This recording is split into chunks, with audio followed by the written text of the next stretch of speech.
how that what?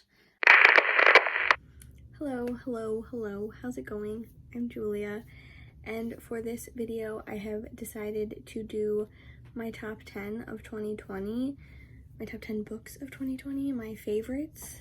I'm just going to explain them and then tell you why I like them and move on, because this is the third time that I filmed this and I hate it. I don't know why I can't do this, but it's not going well. So this is in order from 10 to 1. So with number 10 is Happily Ever Ninja by Penny Reed. This follows Greg and Fiona, and they met in college, and they have a prequel called Ninja at First Sight, which explains how they meet and everything, how their relationship starts. But this, we jump forward 15 years and they are married with children, and he works I think on their oil rigs, so he's gone a lot of the time, and then she is ex-CIA. And one day she gets a call from a guy that she used to work with, and he tells her that her husband has been kidnapped and the US government is going to do nothing about it. But she doesn't like that answer, and so she decides that she's going to sneak into the country that he was kidnapped in, which I cannot remember the name of it. Can't remember what country it is, and she's going to save him. And while she's saving him, she has people with her, their friends, the knitting club that she's part of has a lot of high up people, lawyers and doctors, and one of them is a hacker. So it's not very hard for her to do that. And she saves him, and then they have to get out of the country. So yeah, I picked this up because some woman, I asked for domestic type love story, where people were already married and kind of had their life already set, and a woman told me to read this. It wasn't exactly what I asked for, but it was a super it was a pleasant surprise. This was really fun. The dynamic between the two of them and their life and just how everything unfolded, it was funny. I liked the other characters as well. It was a little confusing sometimes because there are 4 love stories that happened before this one, and I didn't read those. I don't think I plan to. Not that anything was wrong with this, because it was a really good book, but there's so many in this series. I think there's 12 books in this series, and I don't want to do that, but I do highly recommend this. It was super fun. Yeah. The next book is Jason Reynolds' Long Way Down. This follows Will, and his brother has just been shot. He goes home to get a gun out of his brother's dresser and to shoot the person that shot his brother as revenge. It's a rule. So when he leaves his apartment and gets into the elevator, each stop is someone he knows who has died of gun violence, and they talk to him and they try to talk him out of doing what he's about to do. I really loved this. It took me about an hour or 2 to read it. It's written in verse, and it was great. It was going to be a 4-star read for me, and then I read the last page, the last line, and it was one of those things where my jaw dropped and I was like, oh my god. And the last line really kind of hits you, and I highly recommend this. The next book is Reasons to Stay Alive by Matt Haig, and this follows Matt Haig. That he talks about how he found out he has depression and his mental illnesses and all of these things, and stories of how he kind of gains the confidence to do things. Like, there's one where he is trying to go to the grocery store, and every time he goes, he gets a little bit further, and then he actually gets into the grocery store, and it was great. I loved this as well. I was a little worried to read this because I didn't want to go into an episode and like be super depressed after reading this, but it was actually super hopeful and wonderful, and talking about like the relationships, like his wife, and how she was super supportive through all of it, and how some people weren't super supportive through all of it, and how if you know a person with depression or any mental illness, like mostly depression though, like how to help them and how to be a support system. I highly recommend this, whether you have a mental illness or not. It's just, I feel like it was very realistic. The next book is Beach Read by Emily Henry. This follows Augustus and January, and Augustus writes literary fiction and January writes romance, and she's going to a lake house in Michigan where her dad used to live or go on vacation with his mistress, and he's left her this house, and she goes to sell everything inside and sell the house, get rid of all of it. And she meets Augustus, and they went to college together and were like rivals, but they've actually been both more pining for each other, and they decide that since they're both writers and they're both in slumps, that they should switch genres. And so that starts with like January taking Augustus out on like cute little dates so that he can write romance, and he takes her on like an interview with a cult member's sister, and he takes her like where a cult lived, and like they burned it down. Yeah, this was not your typical like beach read. It is definitely more heavy than that. Like, it's not something that you pick up and like read in a day and you're like, that was good. It was really good. It definitely had its cute moments, but it also definitely had its like moments where you're kind of like, it hits you in the heart a little bit, like her dealing with her father's death, and Gus has like an abusive father, and it just is a lot to read sometimes.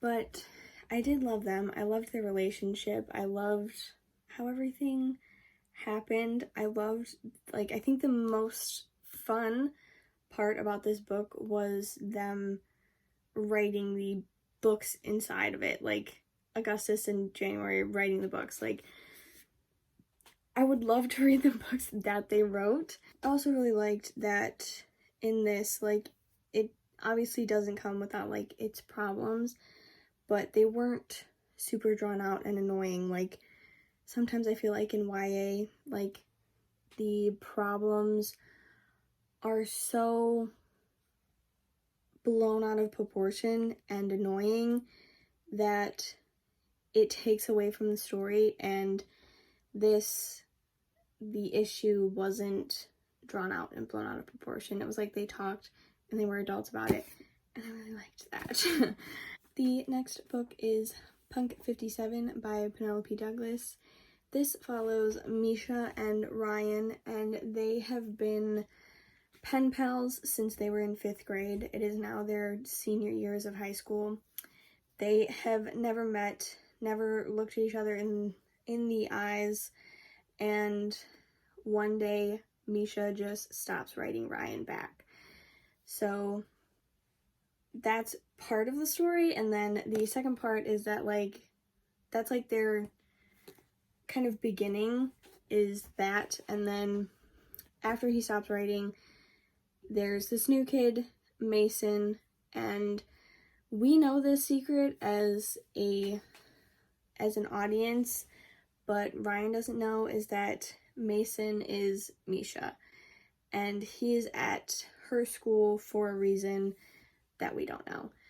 So something that I forgot to mention is that at the beginning of the book, they meet at a party, and Ryan introduces herself to Misha and one of his bandmates, and he doesn't introduce himself back because he realizes that Ryan is his pen pal, and so when he gets to the school, she only remembers him from the party and doesn't know his name, and he knows who she is, and that's important to the story, so I just wanted to throw that in there.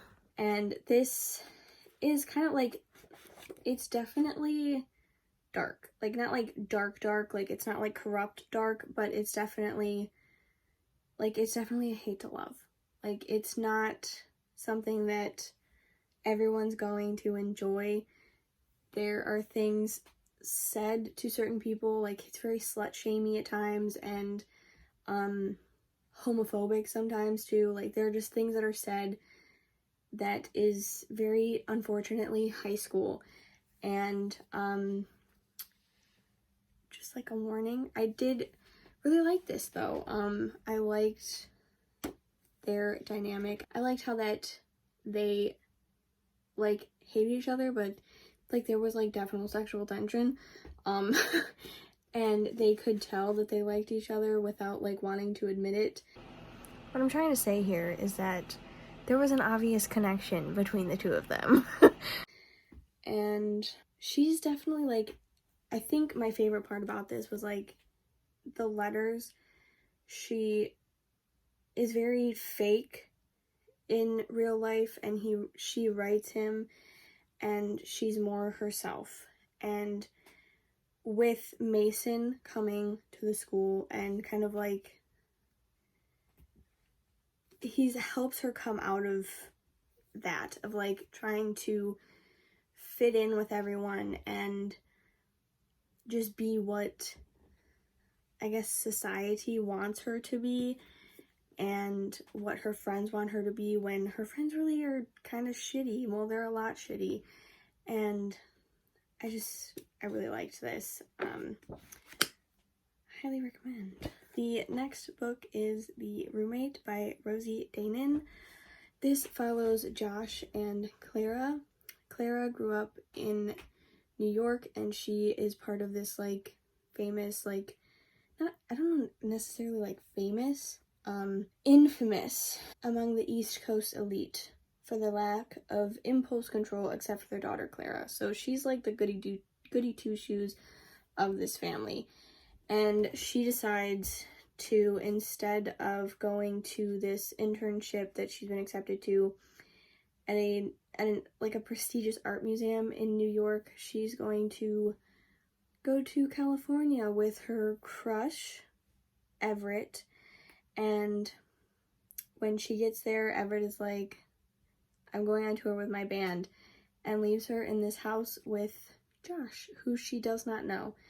And while she's in California, she decides to go meet her aunt, who has kind of been like shamed from the family because she did something with like a politician, a married politician.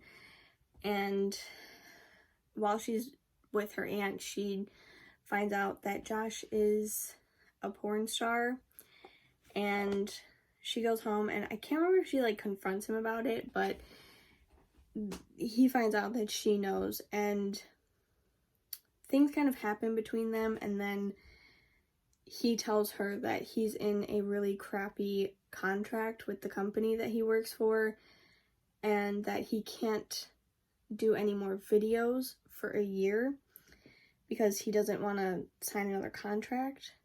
And like, okay, he doesn't want to sign another contract, and he can't leave the contract. He can't go do other videos with another company because he still has a year left in the contract that he signed. So he decides that he's going to start a like informative porn company type thing and kind of explain how to have like pleasurable sex for both people. I don't know if I'm explaining that correctly. but he needs money. So Clara says that she will invest in the company, but she wants to remain anonymous. And while all of this is happening, she's working for her aunt, who is trying to make a name for herself, I believe, in politics. This is wrong. She already has a name for herself. I've been skimming the end of the book, and I think the whole campaign is that she's running for re-election, and Clara is on her, like, PR team, so shit kind of hits the fan. I really liked this, actually. I know there were a lot of mixed reviews on it. I actually almost didn't pick it up because of the cover. It's kind of like a weird, like, animated thing, and it, like, didn't seem very like something I would like, but I picked it up anyway, and it was one of those books that I literally couldn't put down. I read it while our power was out with a flashlight, and I read this in one sitting. I loved Josh and Clara.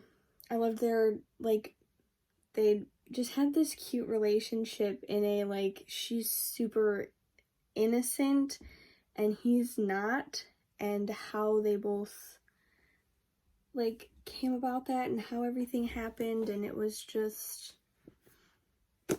cute and I liked it. And I can understand, like, why people didn't particularly like this. Like, people were like, this is an old plot, and, like, why are you doing this? But I think, like, sometimes people just think too much about the books that they read, and they're trying to be, like, philosophical, and, like, it has to be written super good and super well and all this stuff. And sometimes it's just nice to pick up a book and to have fun with it and to not think too hard about it. And I just really loved this. So the next book is Tweet Cute by Emma Lord. This follows Pepper and Jack, and Pepper and Jack go to school together, and they don't really know each other, they don't really talk to each other, but they are on the swim team. They're both on the swim team, like the boys' swim team and the girls' swim team. So they kind of, like, cross paths on occasion, but Jack has created this app called Weasel where you message people, like, you have, like, an animal name, and then you message other people, and after so long, the app tells you who the other person is. And Jack and Pepper are messaging on the app, and while they're messaging on the app, he and her are having a Twitter war because her parents own this huge fast food chain called Big League Burgers, and his parents own, like, a tiny sandwich shop in New York, and her parents supposedly have stolen his parents' or his grandmother's grilled cheese recipe.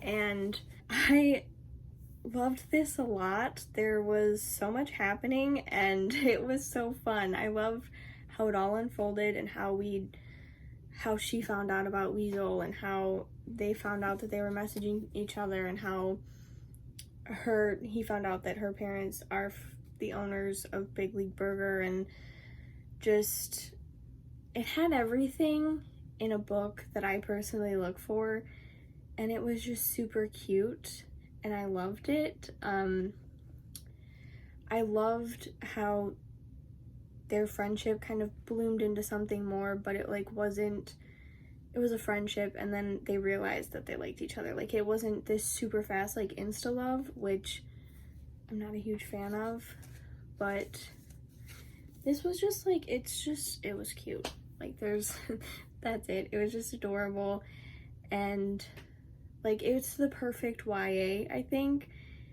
and I loved it, and I highly recommend.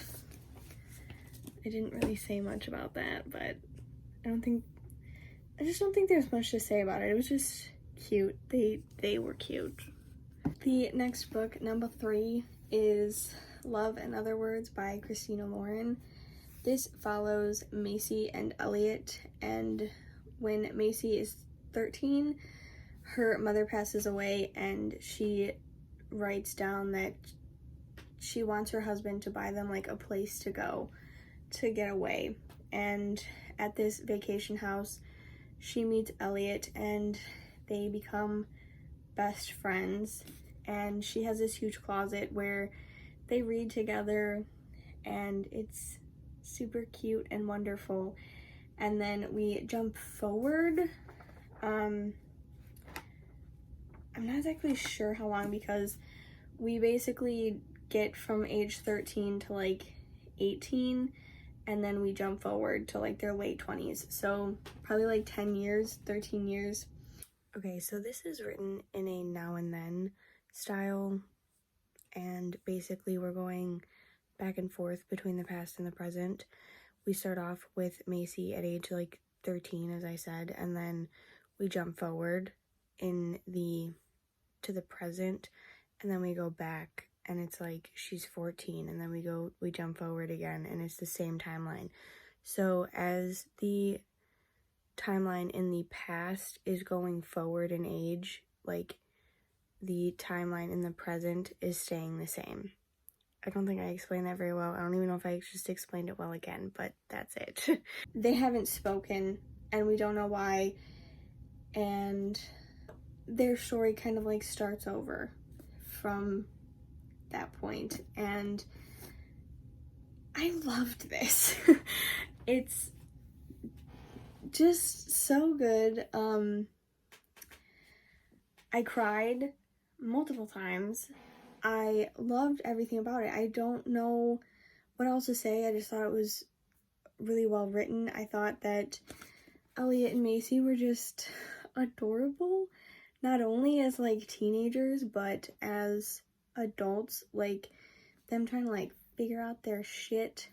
It was kind of shitty of Macy, because she was kind of, I feel like, emotionally cheating on the guy that she was living with.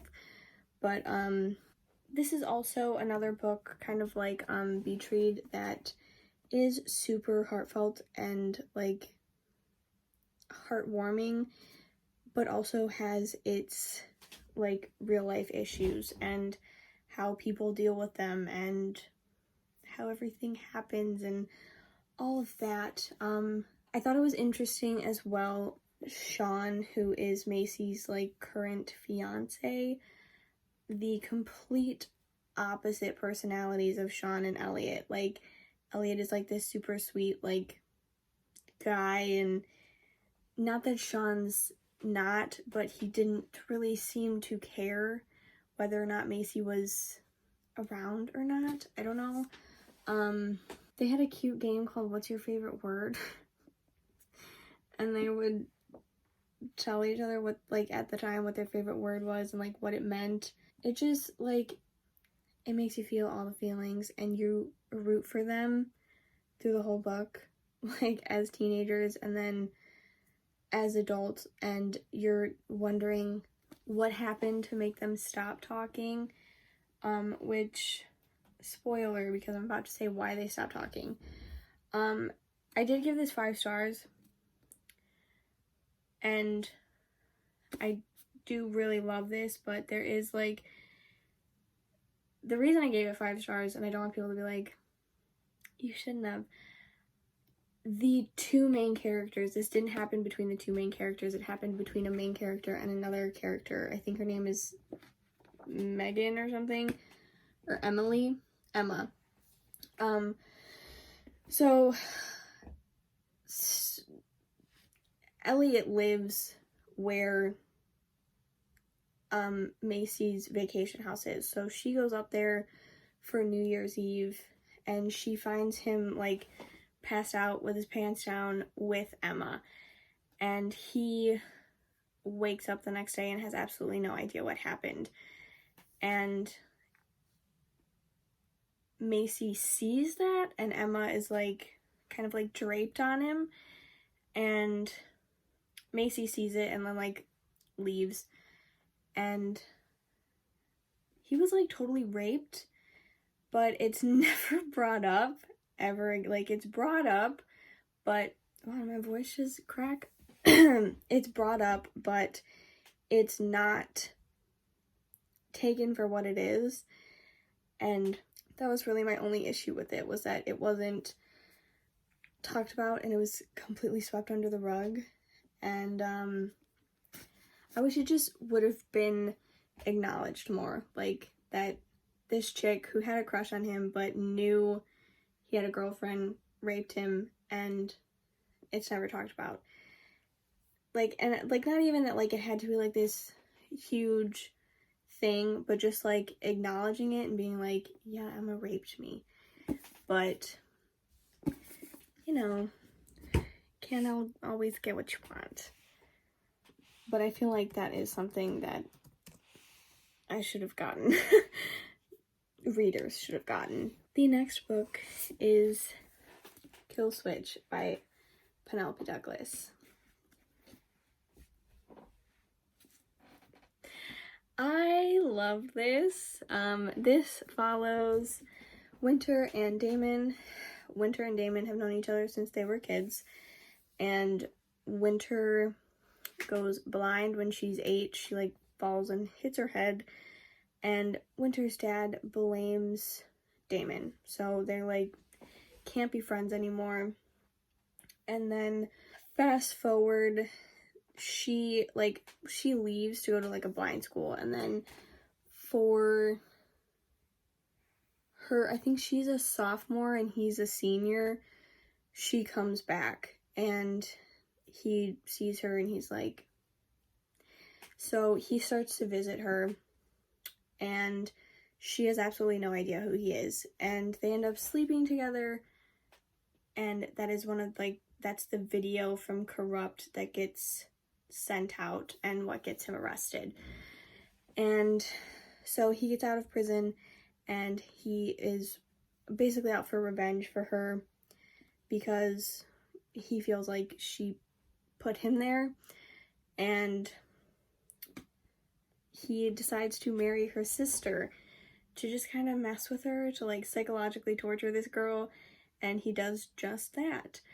And I loved this so much. Like, I can't express how much I hated Damon in the first 2 books. Like, he was my least favorite character. Did not like him. I didn't really want to read this, but I read it, and I'm so glad I did. He's now one of my favorites. He is my favorite. Him and Winter are just magic, and I love them. It's just fun. It's such a good book. It's like, to write such a terrible character and then to write this and like make practically everyone's feelings that has read this series change about him. It's amazing. Like, props to Penelope Douglas. We also get more of Damon's backstory, which I really loved. Like, not that it's an excuse that he was like extremely abused as a child to like be an asshole to people, but it like made sense. Like, it you understand why he does what he does, and I loved him.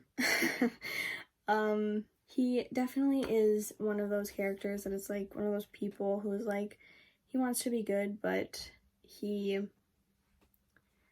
needs to be bad to survive. Like, he's not in a good situation to like be a good person, which is unfortunate. But Damon's relationship with the Horseman in this, and his like how they start to repair that like in the now and not like the past, and also his relationship with Erica, it seemed very genuine and like they actually really like each other. Like, she likes his company and he likes her company, and their scenes were really fun to read.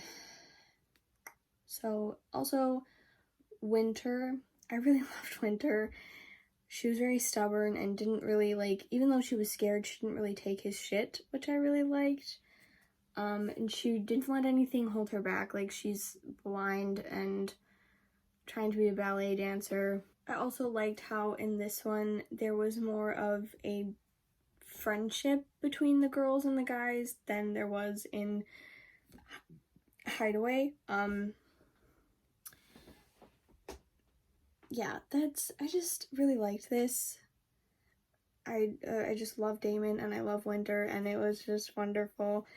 The one thing that I didn't like, and this could just be me, like, not paying attention enough, but some of the things in this, because it is the same night in the past that we're talking about as Corrupt, some things didn't seem to, like, fit together, but I could be totally wrong about that. I don't know.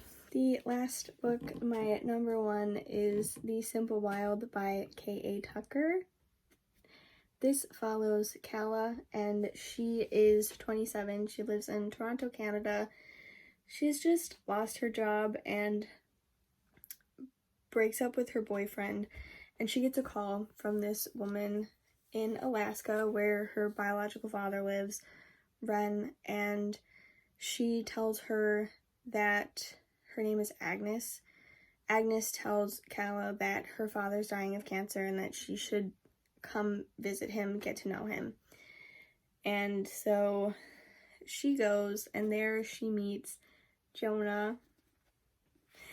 And Jonah is just this grumpy, like, stubborn dude, like, he's just not, like, appealing at first. Like, you can obviously tell that he does not like her just because she's from the city, and, like, she does come in heels and, like, about to, like, walk down a runway, but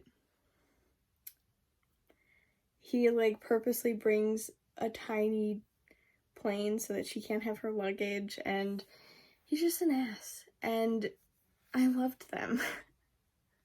It was so nice. Like, I loved how she, like, the awkwardness between her and her dad at first, like, when they meet, because they haven't spoken in, like, 13 years or something, and it was just, I thought that the dynamic, the relationship written about Calla and Ren were just, it was written really well. Like, because you're not gonna meet your dad that you haven't seen in 13 years or really know. Like, he doesn't know you, he doesn't know the adult woman that you are, is gonna be, like, fine and dandy. Like, it's not gonna be rainbows and butterflies. It's gonna be awkwardness and, like, starting to get to know each other again. And I really loved how that all happened. It felt very organic and real and wonderful. And Jonah and Calla, like, I loved them too. Like, it was just so good. This made me cry. I liked how she fell in love with the people around her, Agnes and Mabel and Jonah, and, like, the taxi driver that takes her to the grocery store. Like, it was just really good, and I loved Jonah and Calla. I have to talk about Jonah and Calla. Oh my god. They just, I don't even know how to explain it. They were just wonderful, and I liked how she kind of brought out, like, this niceness in him, even though he, like, it boils down to trust. Like, he doesn't trust her, and how he slowly starts to trust her and tell her things about himself and vice versa, and just, it was just wonderful, and I loved it. And I also really liked the second one and the novella that just came out. Highly recommend this whole thing. Some people didn't like the second one because it was too, like, domestic, but I really liked it. Probably because I saw all of those, and I guess I lowered my expectations. I don't know. But that is it. That is my top 10 books of 2020. A lot of romance. I, as you can tell, like romance and contemporary. I hope you enjoyed. Comment down below if you've ever read any of these, and yeah, comment, like, subscribe. I will link all of my social medias down below if you want to follow those. That would be super cool. Yeah, that's it. I hope you enjoyed. Here's 2 new wonderful books to read. See you next time. Bye.